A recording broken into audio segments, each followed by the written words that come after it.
ওগো নবীর উম্মতেরা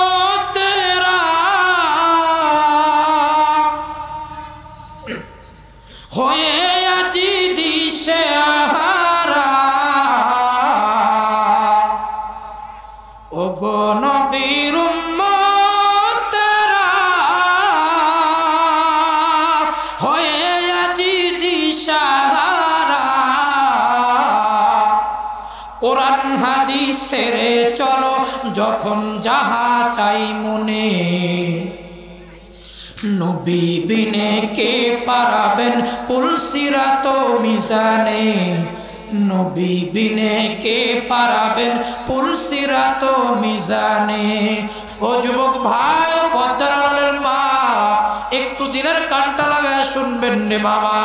আল্লাহ পাক রব্বুল আলামিন আমার আপনার পয়গম্বরকে গোটা জাহানের জন্য রহমত স্বরূপ দুনিয়ায় পাঠাইছে।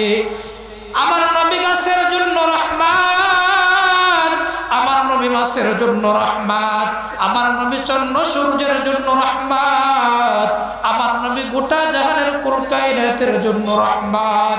কিন্তু কপাল পোড়া মুসলমান, আমরা মুসলমান, আমরা নবীকে চিনলাম না, নবীর মোহাব্বত দিলের মধ্যে লালন করতে পারলাম না। এ যুবক, এ বুদ্ধ বাবা ও পদ্মার আড়ালের মা, সাহাবায়ে কেরাম নবীকে মোহাব্বত করেছেন, সাহাবায়ে কেরাম নবীকে ভালোবেসেছেন। সাহাবায়ে কেরামের মোহাব্বত ভালোবাসা নবীর প্রতি কেমন ছিল?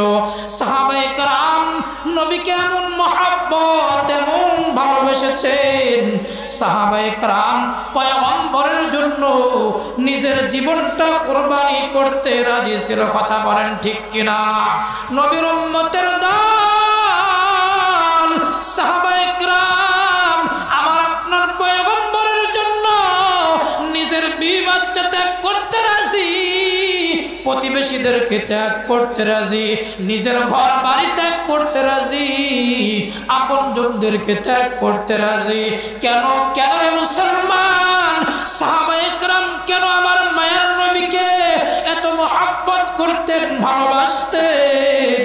কারণ সাহাবায়ে কেরাম জানতেন ওই কঠিন কিয়ামতের ময়দান, ওই ময়দান বড় কঠিন। ওই ময়দানে আমার আপনার পয়গম্বর ছাড়া, আমার আপনার পয়গম্বর ছাড়া আমার আপনার সুপারিশ করার জন্য কেউ আসবে না। প্রত্যেক নবীরা পর্যন্ত ইয়া নাফসি ইয়া নাফসি করতে থাকবে। পয়গম্বর আদম আলাইহিস সালাম ইয়া নাফসি করতে থাকবে। পয়গম্বর ইব্রাহিম আলাইহিস সালাম ইয়া নাফসি করতে থাকবে। পয়গম্বর জাকারিয়া আলাইহিস সালাম ইয়া নাফসি করতে থাকবে। প্রত্যেক নবীরা ইয়া নাফসি করতে থাকবে। আমার আপনার পয়গম্বর এমন একজন পয়গম্বর রে মুসলমান, পয়গম্বর আমার মায়ার নবী আমার সিজদায় পড়িয়া কান্না করতে থাকবে। আর পয়গম্বর বলতে থাকবে ইয়া রাব্বি হাবলি উম্মতি, ইয়া রাব্বি হাবলি উম্মতি, ইয়া রাব্বি হাবলি উম্মতি। মায়ার নবী আমার সিজদায় পড়িয়া আমার মালিককে ডাকবে আর বলবে আল্লাহ, ও মালিক আমার উম্মতের খবর কি? ও মালিক আমার উম্মতের খবর কি? এ কপাল পোড়া মুসলমান, এ যুবক, ও পদ্মার অন্তরের মাগো, একটি দিলের কানটা লাগা কথাগুলো শুনবেন রে মা। কিয়ামতের ময়দান এত কঠিন, ওই ময়দান এত বড় কঠিন ময়দান হবে। 50,000 বছর এক জায়গায় মানুষগুলি দাঁড়ায় থাকতে হবে। 50,000 বছর মানুষ দাঁড়ায় থাকবে। মানুষের কোনো দিকে একজন অপরজনের দিকে চাওয়ার মতো কোনো সুযোগ থাকবে না।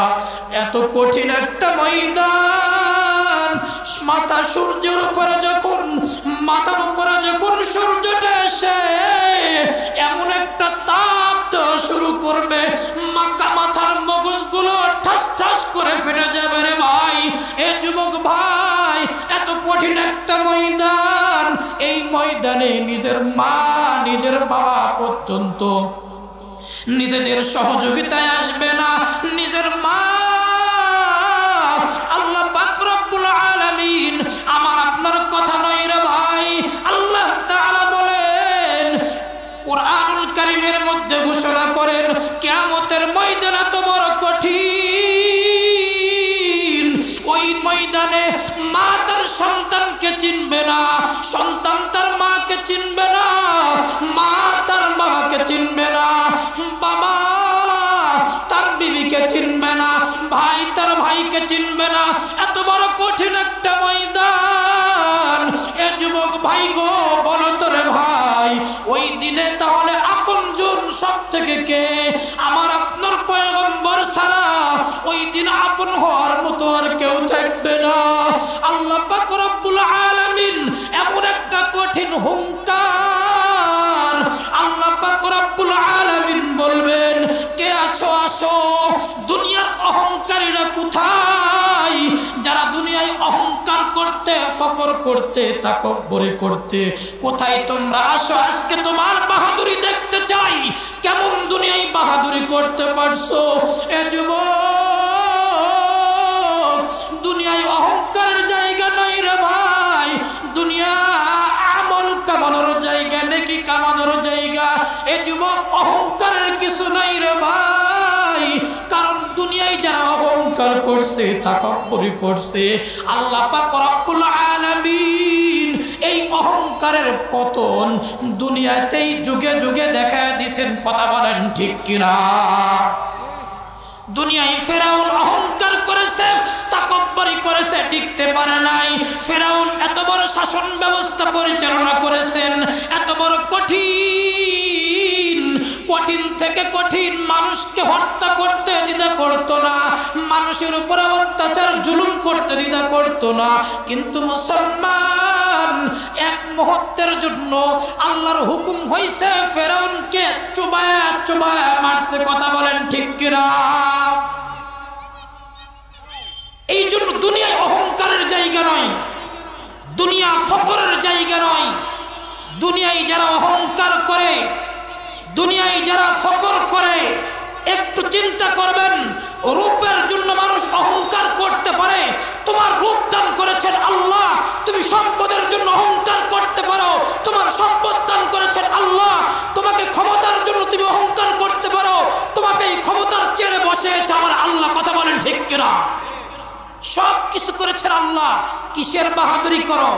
যখন মালিকের ডাক এসে যাবে, তোমার অহংকার 3 টুকরা সাদা কাপড়ের কাপড়। কথা বলেন ঠিক কিনা? এই 3 টুকরা কাপড়ের কাপড়ের বাহার ছাড়া, অহংকার ছাড়া মানুষ অহংকার করে লাভ নাই। তুমি মানুষের কাছে জুলুম করে, অত্যাচার করে কোটি কোটি টাকা তুমি কামাই করতে পারছো, কিন্তু আফসোস এ টাকা তুমি সাথে নিয়ে যেতে পারবে? ক্ষমতার দাপটে তুমি, ক্ষমতাসীন হওয়ার পরে তুমি মানুষের উপরে জুলুম করতে পারো, অত্যাচার করতে পারো। একটা কথা মনে রাখতে হবে, একটা কথা মনে রাখতে হবে, তোমার আমার শেষ ঠিকানা কবর। কথা বলেন ঠিক কিনা? মুসলমান ইমানদারেরা, ওই কবরের কঠিন আযাব কিয়ামতের ময়দানে বড় কঠিন। আল্লাহ পাক রব্বুল আলামিন এমন একটা হুঙ্কার ছাড়বে, আল্লাহ বলবে, আসো। দুনিয়ায় তোমরা যারা অহংকার করতে, দুনিয়ায় তোমরা যারা বাহাদুরি করতে, কোথায় আসো? তোমাদের অহংকার দেখতে চাই। কোথায় আসো? কোথায় তোমরা আসো? আসো, তোমাদের বাহাদুরি দেখতে চাই। কিন্তু মুসলমান ও বন্ধু, এমন একটা অবস্থা তৈরি হবে, মা তার সন্তানের দিকে তাকানোর মতো অবস্থা থাকবে না। বাবা, যেই বাবা মাতার ঘাম পায়ে ফেলাইয়া এত কষ্ট করে লালন পালন করেছে, এমন একটা কঠিন ময়দান হওয়ার কারণে ওই বাবা সন্তানের দিকে চাইতে পারবে না। ও পদ্মার অন্তরের মা বাবা, ও যুবক ভাই, একটু দিলের কানটা লাগায় শুনবেন।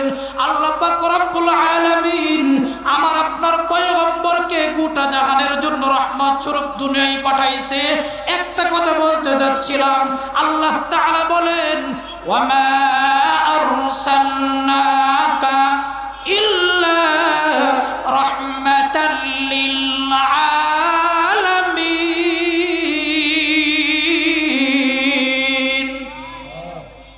আল্লাহ পাক রব্বুল আলামিন বলেন, ও নবীর উম্মতের দল, আল্লাহ পাক রব্বুল আলামিন বলেন আমার আপনার পয়গম্বরকে গোটা জাহানের জন্য রহমত স্বরূপ দুনিয়ায় পাঠাইলাম।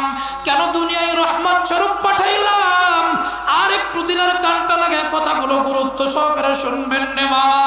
নবীকে কেমন রহমত স্বরূপ দুনিয়ায় পাঠাইছে? মানুষ দুনিয়াতে আসার পর আস্তে আস্তে মানুষ বড় হয়, মানুষের সম্মান ইজ্জত বাড়ে, মানুষের সম্মান ইজ্জত বাড়ে, কথা বলেন ঠিক কিনা?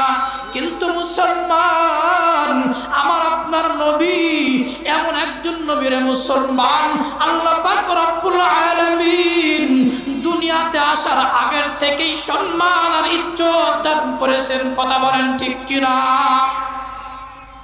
আমার আপনার পয়গম্বরের চাচা আবু তালেব পয়গম্বরকে ডেকে বলতেছেন, ভাতিজা মুহাম্মদ, ও মুহাম্মদ তোমার ব্যাপারে আমি অনেক কিছুই জানি, অনেক কিছুই শুনেছি। পয়গম্বর আমার চাচাকে ডেকে বলতেছেন, চাচা বলেন আপনি আমার ব্যাপারে কি জানেন, আপনি আমার ব্যাপারে কি শুনেছেন? আবু তালেব মুহাম্মদকে ডেকে বলতেছেন, ভাতিজা ও মুহাম্মদ তোমার ব্যাপারে আমি অনেক কিছুই শুনেছি, আমি অনেক কিছুই জানি। আবু তালেব বলে, ভাতিজা তোমার দাদা ছিল এই মক্কা নগরীর অনেক সুনামধন্য একজন ব্যবসায়ী। তোমার দাদা ব্যবসার কারণে বিভিন্ন জায়গা সফর করত, তোমার বাবা ব্যবসার কারণে বিভিন্ন জায়গা সফর করত। কিন্তু তোমার দাদা যেই জায়গায় সফর করত ওই জায়গার সব থেকে দামি যেই আতরের দোকান, এই দোকান থেকে তোমার দাদা সব থেকে দামি আতরটা কিনে ব্যবহার করত। কিন্তু মুহাম্মদ তোমার দাদা এত দামি দামি আতর ব্যবহার করত, এরপরেও তোমার দাদা যখন ঘরের মধ্যে আসতো তোমার দাদা চিন্তা করত আমি এত দামি দামি আতর, এত দামি দামি সুঘ্রাণ ব্যবহার করলাম, কিন্তু ঘরে আসার পরেই ঘরের মধ্যে এমন একটা সেন্ট, এমন একটা সুঘ্রাণ, এমন একটা সুগন্ধি আল্লাহ তাআলার পক্ষ থেকে আল্লাহ তাআলা দিয়েছেন, যেই ঘ্রাণ, যেই সুঘ্রাণ দুনিয়ার কোনো টাকা দিয়ে, সম্পদ দিয়ে কেনাও সম্ভব নয়। বলে কেন এত সুঘ্রাণ, কেন এত সুঘ্রাণ, কেন এত সুগন্ধি? আবু তালেব মুহাম্মাদুর রাসূলুল্লাহ সাল্লাল্লাহু আলাইহি ওয়াসাল্লামকে বলে, ও মুহাম্মদ তোমার মার কাছ থেকে শুনেছি, তোমার মা বলেছে যখন তুমি তোমার মার গর্ভে এসেছো তখন থেকে আল্লাহ পাক রব্বুল আলামিন এমন একটি সুঘ্রাণ তোমার ঘরের মধ্যে দিয়েছে, এই সুঘ্রাণ দুনিয়ার কোনো টাকা দ্বারা কিনা সম্ভব নয়। আবু তালেব পয়গম্বরকে ডেকে বলে, মুহাম্মদ শুধু এতটুকুই নয়, ও মুহাম্মদ এতটুকুই নয়, এতটুকুই নয়, এই মক্কার মানুষগুলো কোনো রকম কোনো টিউবওয়েল নাই, কোনো রকম কোনো মোটর নাই, টিউবওয়েল নাই, পানিগুলো কূপ থেকে কষ্ট করে রশি দিয়া পানিগুলো কূপ থেকে উঠে মানুষগুলো ব্যবহার করত। ও মুহাম্মদ মানুষ কত কষ্ট করিয়া কূপ থেকে পানি উঠাইয়া মানুষগুলো কূপের পানি দিয়া ওযু করত, গোসল করত, খাবারের জন্য ব্যবহার করত। কিন্তু মুহাম্মদ তোমার মা আমাকে বলেছে, তোমার মার কাছ থেকে শুনেছি মুহাম্মদ তোমার মা যখন ওই কূপের মুখে যাইতো, তোমার মা কূপের মুখে যাওয়া মাত্রই কূপের রশি আর দিতে হতো না, নিচ থেকে গভীর থেকে পানিগুলো কূপের মুখে এসে হাজিরা দিত, কথা বলেন ঠিক কিনা? এমন একটা সম্মান, এমন একটা ইজ্জত। বলে কেন কেন কেন কেন কেন এত সম্মান? ওই গভীর কূপ থেকে পানি এসে কেন আমার পয়গম্বরের মাকে সম্মান দেয়? বলে আমার পয়গম্বর আমেনার পেটের মধ্যে আছে, আমার পয়গম্বর আমেনার গর্ভে আছে। আমেনা পানি উঠাইতে যাইয়া যেন আমার মায়ের নবীর কোনো কষ্ট না হয়, এই জন্য কুদরতি ভাবে পানি এসে আমেনার কাছে ধরা দেয়। সুবহানাল্লাহ। ও নবীর উম্মতের দল, শুধু এতটুকুই নয়, এতটুকু নয় রে ভাই। হযরতে আমেনা ঘোষণা করে, মায়ের নবীর মা বলে, ও বাবা, আব্দুল মুত্তালিবের সঙ্গে কথা বলতেছে, আল্লাহর পয়গম্বরের দাদার সঙ্গে কথা বলতেছে। আব্দুল মুত্তালিবকে বলতেছেন, শ্বশুরকে বলতেছেন, বাবা এতটুকুই নয়, এতটুকুই নয়, যখন আপনার নাতি আমার গর্ভে এসেছে, আপনার নাতি আমার গর্ভে আসার পর থেকে ও বাবা, আমার মনে হয় আল্লাহ পাক রব্বুল আলামিন এমন একটা সুঘ্রাণ আমার শরীর থেকে, যেই ঘামগুলো ঝরে, এই ঘামের এই প্রত্যেকটা লোমের গোড়া থেকে যেই ঘামগুলো ঝরে, আমার মনে হয় ঘামের সঙ্গে সঙ্গে সুঘ্রাণও আমার শরীর থেকে বের হয়। বলে, আমি যেই কাপড়টা ব্যবহার করতাম, এই কাপড় দ্বারা যেই কাপড়টা আমি ব্যবহার করতাম, এই কাপড়ে পুরা কাপড়টা ঘ্রাণ হয়ে থাকতো, সুগন্ধি হয়ে থাকতো। বলে, কেন এত সম্মান, কেমন এত ইজ্জত? আমার নবী হলেন রাহমাতুল লিল আলামিন, আমার নবী হলেন ইমামুল মুরসালিন। দুনিয়াতে আল্লাহ পাক রব্বুল আলামিন অনেক নবী রাসূল পাঠিয়েছেন, কিন্তু আমার আপনার পয়গম্বরের মতো এত ইজ্জত আর সম্মান আল্লাহ পাক রব্বুল আলামিন কোন নবী রাসূলকে দান করেন না। বলেন সুবহানাল্লাহ। আমার নবী এমন একজন নবী, আমার নবী এমন একজন পয়গম্বর, এমন একজন পয়গম্বর মুসলমান।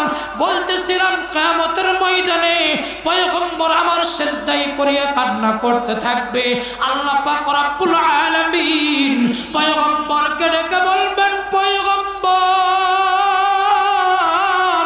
ও পয়গম্বর, আপনি সিজদায় পড়ে আর কান্না করবেন না। পয়গম্বর, আপনি সিজদায় পড়ে আর কান্না করবেন না। পয়গম্বর, আপনি সিজদা থেকে মাথাটা উঠান। পয়গম্বর, ও পয়গম্বর, আপনি যার যার ব্যাপারে বলবেন, পয়গম্বর, আমি আল্লাহ তাআলা তার তার ব্যাপারে জান্নাতের ফয়সালা করে দিয়ে। বলেন সুবহানাল্লাহ। ও যুবক ভাই, ও পদ্মার অন্তরের মা, ও বৃদ্ধ বাবারা, এই জন্য আসুন কিয়ামতের ময়দানে আমার আপনার পয়গম্বর ছাড়া আর কোন পয়গম্বর থাকবে না। আমার আপনার পয়গম্বর ছাড়া কোনো আপন মানুষ থাকবে না, আপন মানুষ থাকবে না। এই জন্য সাহাবায়ে কেরাম নিজের জীবনটাকে পয়গম্বরের জন্য কুরবানি করতে রাজি ছিল। কথা বলেন ঠিক কিনা? একটু পিছনের ইতিহাসের দিকে দেখেন রে মুসলমান, সাহাবায়ে কেরাম পয়গম্বরকে কেমন মহব্বত করতেন, ভালোবাসতেন। আমার আপনার পয়গম্বরের সাহাবী হযরত বেলাল রাদিয়াল্লাহু তাআলা আনহু, উমাইয়া ইবনে খালফের বাড়ির গোলাম। উমাইয়া ইবনে খালফ একদিন ঘর থেকে বের হয়ে লক্ষ্য করে দেখে পয়গম্বর বেলাল, উমাইয়া ইবনে খালফ ঘর থেকে বের হয়ে লক্ষ্য করে দেখে হযরত বেলাল রাদিয়াল্লাহু তাআলা আনহু জবানটা যেন লড়ে, ঠোঁটটা যেন লড়ে, বিড়বিড় বিড়বিড় করে কি যেন পড়তেছে। উমাইয়া ইবনে খালফ বেলালকে ডেকে বলেন, বেলাল, ও বেলাল, তোমার জবানটা কেন লড়ে? বেলাল, তুমি বিড়বিড় করে কি বলতেছো, কি বলতেছো? হযরত বেলাল রাদিয়াল্লাহু তাআলা আনহু উমাইয়া ইবনে খালফকে ডেকে বলে, ও উমাইয়া ইবনে খালফ, আমি আমার মালিকের নামের জিকির করতেছি, আমি আমার মালিকের নামের জিকির করতেছি। উমাইয়া ইবনে খালফ হযরত বেলালকে ডেকে বলে, বেলাল, আমি তো তোমার মালিক, আমি তোমার মালিক, তুমি আমার গোলাম। বেলাল, তুমি আমার নামে আমার কি জিকির করতেছো?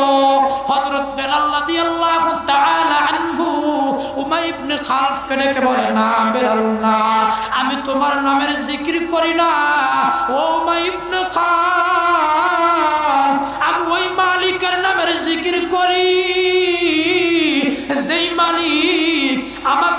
সৃষ্টি করেছেন, যেই মালিক তোমাকে সৃষ্টি করেছেন, যেই মালিক আসমান জমিন তৈরি করেছেন, আমি ওই মালিকের নামের জিকির করতেছি। ও মুসলমান ইমানদার, উমাইয়া ইবনে খালফ রাগান্বিত হয়ে গেলেন। উমাইয়া ইবনে খালফ বেলালকে ডেকে বললেন, বেলাল, ও বেলাল, তুমি মনে হয় মুহাম্মাদের কাছে গেছো, তুমি মনে হয় মুহাম্মাদের কালেমা গ্রহণ করেছো। বেলাল রাদিয়াল্লাহু তাআলা আনহু উমাইয়া ইবনে খালফকে ডেকে বলে, ও উমাইয়া ইবনে খালফ, হ্যাঁ হ্যাঁ, আমি আমার মালিকের কাছে গিয়েছি, আমি মুহাম্মাদের কাছে গিয়েছি, মুহাম্মাদের কাছে গিয়ে কালেমা গ্রহণ করেছি। উমাইয়া ইবনে খালফ, আমি তোমাকেও দাওয়াত দিলাম, ও উমাইয়া ইবনে খালফ, তুমিও চলো, তুমিও কালেমা পড়ে মুসলমান হয়ে যাও, দেখবা আল্লাহ তাআলা তোমার মধ্যে একটা আলাদা প্রশান্তি দান করবে। বলেন সুবহানাল্লাহ। নবীর উম্মতের দল উমাইয়া ইবনে খালফ রাগান্বিত হয়ে গেলেন। বেলালকে ডেকে বলে, বেলাল সাবধান সাবধান সাবধান। বেলাল, তুমি কি জানো তুমি কার সামনে কোন কথা বলতেছো? বেলাল, তুমি আমার ঘরের গোলাম, তুমি আমার বাড়ির গোলাম। বেলাল রে সাবধান, তোমাকে সময় দিতেছে, এখনো সময় আছে। বেলাল, তুমি মুহাম্মাদের কালেমা ছেড়ে দাও, মুহাম্মাদের কালেমা ছেড়ে দাও। ও মুসলমান, এক পর্যায়ে বেলালের দিলে এত মহব্বত, বেলালের দিলে মায়ার নবীর এত মহব্বত ভালোবাসা। উমাইয়া ইবনে খালফ বলে, বেলাল, তুমি কালেমা ছেড়ে দাও, কালেমা ছেড়ে দাও। তুমি যে কালেমা ছেড়ে দাও, বেলাল এই নগরীর মধ্যে সবথেকে সুন্দরী, রমণী, রূপসী এমন একজন নারী, তুমি যাকে বলবে তাকে তোমাকে দিয়ে দেওয়া হবে। বেলাল, তুমি মুহাম্মাদের কালেমা ছেড়ে দাও। বেলাল, তুমি যত পরিমাণ সম্পদ চাও, ও বেলাল, তোমাকে সেই পরিমাণ সম্পদ দেওয়া হবে। হযরত বেলাল রাদিয়াল্লাহু তাআলা আনহু উমাইয়া ইবনে খালফকে ডেকে বলে, ও উমাইয়া ইবনে খালফ, শুনিয়া নাও, আমি মুহাম্মাদের কালেমা গ্রহণ করেছি। ও উমাইয়া ইবনে খালফ, আমার জীবন চলে যাবে, এরপর আমি মুহাম্মাদের কালেমা ছেড়ে দিব না। মুসলমান ইমানদারেরা, উমাইয়া ইবনে খালফ রাগান্বিত হয়ে যায়। এক পর্যায়ে বেলালের উপর আক্রমণ শুরু হয়ে যায়। এলাকার মানুষগুলিকে দাওয়াত দেওয়া হলো, সকল মানুষগুলি একত্রিত হয়ে গেল। বেলাল খুব তপ্ত গরম বালির উপরে শুয়াইয়া, এত কষ্ট, এত কষ্ট। ও মুসলমান ইমানদার, বেলালকে এত শাস্তি দিলেন, এত কষ্ট দিলেন, বালির উপরে, উত্তপ্ত গরম বালির উপরে শুয়াইয়া বেলালকে এত পরিমাণ কষ্ট রে মুসলমান। হযরত বেলালের পিঠ থেকে চামড়াগুলি খুলে পড়তেছিল। এত কষ্ট বেলালকে দেওয়ার পরেও হযরত বেলাল রাদিয়াল্লাহু তাআলা আনহু এক সেকেন্ডের জন্য নিজের জবান থেকে কালেমা বন্ধ করে নাই, আল্লাহর নামের জিকির ছেড়ে দেয় নাই। বলেন সুবহানাল্লাহ। এই জন্য মুসলমান, আল্লাহকে ভুলে গেলে চলবে না, আল্লাহর জিকির ভুলে গেলে চলবে না, নবীর সুন্নতকে ভুলে গেলে চলবে না। নবীকে আল্লাহ তাআলা গোটা জাহানের জন্য রহমত স্বরূপ পাঠাইছেন। আমার আপনার পয়গম্বর আমার আপনার কাছে এই ইসলামের দাওয়াতটা পৌঁছানোর জন্য, কালেমার দাওয়াত পৌঁছানোর জন্য উহুদের ময়দানে নবী আমার দান্দান মোবারক শহীদ করেছেন। কথা বলেন ঠিক কিনা? যেই নবী আমার আপনার জন্য এত কষ্ট করলেন, এত ত্যাগ করলেন, এরপরও কপাল পরা মুসলমান নবীর জন্য একটু দিলে মায়া লাগে না, একটু কষ্ট লাগে না, একটু বিবেকে নাড়া দেয় না, একটু দিলে নাড়া দেয় না যে আমি দুনিয়া থেকে বিদায় হয়ে যাব, ওই পয়গম্বর ছাড়া, ওই নবী ছাড়া আর আমাদের কোনো উপায় থাকবে না। কথা বলেন ঠিক কিনা? ওগো নবীর উম্মতেরা,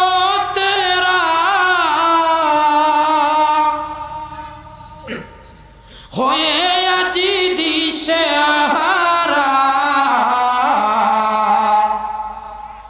ওগো নবীর উম্মতেরা,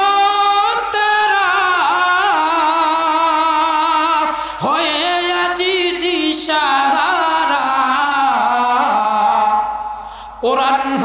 সেরে চলো যখন যাহা চাই মনে নবী বিনে কে পারাবেন পুলসিরাত মিজানে নবী বিনে কে পারাবেন পুলসিরাত মিজানে চলো চলো চলো মুমিন চলো নবীর সন্ধানে নবী বিনে কে পারাবেন পুলসিরাত মিজানে নবী বিনে কে পারাবেন পুলসিরাত মিজানে কথা বলেন ঠিক কিনা এমন এতিম নবী আমার পিতা মাতা নাই কো তাহার এমন এতিম নবী আমার পিতা মাতা নাই কো তাহার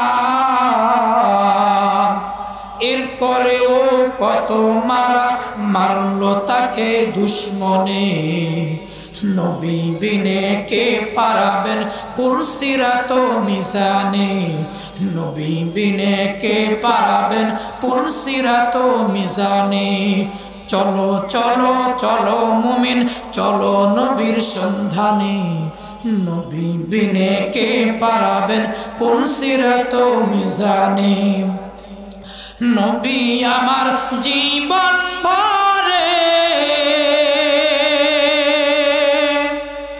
দিনের লাগি কষ্ট নবী আমার জীবন ভরে দিনের লাগি কষ্ট করে দান দান শহীদ করিলেন উহুদের ময়দানে নবী বিনে কে পারাবেন পুলসিরাত মিজানে নবী বিনে কে পারাবেন পুলসিরাত মিজানে আল্লাহু আকবার মুসলমান ইমানদারেরা ও যুবক ভাই ও পদ্মার মা ও বৃদ্ধ বাবারা একটা কথা আমার শুরু থেকে শেষ পর্যন্ত বুঝাইতে চাচ্ছিলাম কিয়ামতের ময়দান বলেন দুনিয়াতে বলেন আল্লাহ তাআলার পক্ষ থেকে আমার আপনার পয়গম্বর দুনিয়াতে আগমন করেছেন গোটা জাহানের জন্য রহমত স্বরূপ কথা বলেন ঠিক কিনা পয়গম্বর ছাড়া কোন রকম কোনো উপায় থাকবে না রে মুসলমান এই জন্য বুঝাইতে চাচ্ছিলাম রে মুসলমান সাহাবায়ে কেরাম আমার আপনার পয়গম্বরের জন্য যে ত্যাগ করেছে কুরবানি করেছে একটু দিলের কানটা লাগায় শুনবেন সাহাবায়ে কেরাম এমন সাহাবায়ে কেরাম কালেমা গ্রহণ করে নাই কালেমা গ্রহণ করার আগে পয়গম্বরের হাতে হাত দেওয়ার আগেই যদি দুনিয়া থেকে বিদায় হইতো কালেমা গ্রহণ করার আগে যদি দুনিয়া থেকে বিদায় হইতো মৃত্যুবরণ করলেই তাদের জাহান্নাম ছাড়া কোনো উপায় থাকতো না কথা বলেন ঠিক কিনা কিন্তু সাহাবায়ে কেরাম যখন আমার আপনার পয়গম্বরের হাতে কালেমা গ্রহণ করে মুসলমান হয়েছে নবীর সুন্নতের মালা গলায় লাগাইছে নবীকে অনুসরণ করা শুরু করেছে নবীকে মহব্বত করা শুরু করেছে ও মুসলমান ইমানদার সাহাবায়ে কেরাম যখন থেকে নবীকে অনুসরণ করা শুরু করেছে যখন থেকে নবীর কালেমা গ্রহণ করেছে এই সাহাবায়ে কেরাম দুনিয়া থেকে মৃত্যুবরণ করলেই তাদের জন্য জাহান্নাম নয় জাহান্নামের বদলতে আল্লাহ তাআলা জান্নাতের ফয়সালা করে দিয়েছেন কথা বলেন ঠিক কিনা শুধু নবীকে মানার কারণে নবীর সুন্নতের ইত্তেবা করার কারণে আল্লাহর গোলামি করার কারণে আল্লাহ তাআলা ওই সাহাবায়ে কেরাম যারা কালেমা গ্রহণ করার আগে মৃত্যুবরণ করলেই তাদের জাহান্নাম ছাড়া কোনো উপায় থাকতো না মৃত্যুবরণ করলেই তাদের জাহান্নাম ছাড়া কোনো উপায় থাকতো না কিন্তু আমার আপনার পয়গম্বরের হাতে কালেমা গ্রহণ করার কারণে নবীর সুন্নতের ইত্তেবা করার কারণে আল্লাহর বিধান মানার কারণে মৃত্যুবরণ করলেই আল্লাহ তাআলা তাদের জন্য জান্নাতের সুসংবাদ দান করেছে বলেন সুবহানাল্লাহ এমন সাহাবী তো দুনিয়াতেই ছিল যাদেরকে দুনিয়ায় থাকা অবস্থায় আল্লাহ তাআলা জান্নাতের সুসংবাদ দান করেছেন কথা বলেন ঠিক কিনা কি বলেন ঠিক কিনা এই জন্য মদিনাওয়ালার প্রেম মদিনাওয়ালার মোহাব্বত ভালোবাসা আজকে যদি আমরা এখান থেকে দেখাই, আরে আমার নবী বুঝতে পারেন, দেখতে পারেন কে আমার উপরে, আমার আশিকান কারা, আমার উপরে দুরূদ পড়ে কারা, আমাকে মোহাব্বত করে কারা, আর আমার দুশমনি করে কারা। এ মুসলমান, এই জন্য অনুরোধ করে যাই, নবীর মোহাব্বত, নবীর ভালোবাসা নিজেদের অন্তরের মধ্যে লালন করুন। আল্লাহ তাআলা এই একটা ওসিলার মাধ্যম দিয়ে হলেও আল্লাহ তাআলা আমাদের জান্নাতের ফয়সালা করতে পারে কি পারে না? জবান করে বলেন, পারে কি পারে না?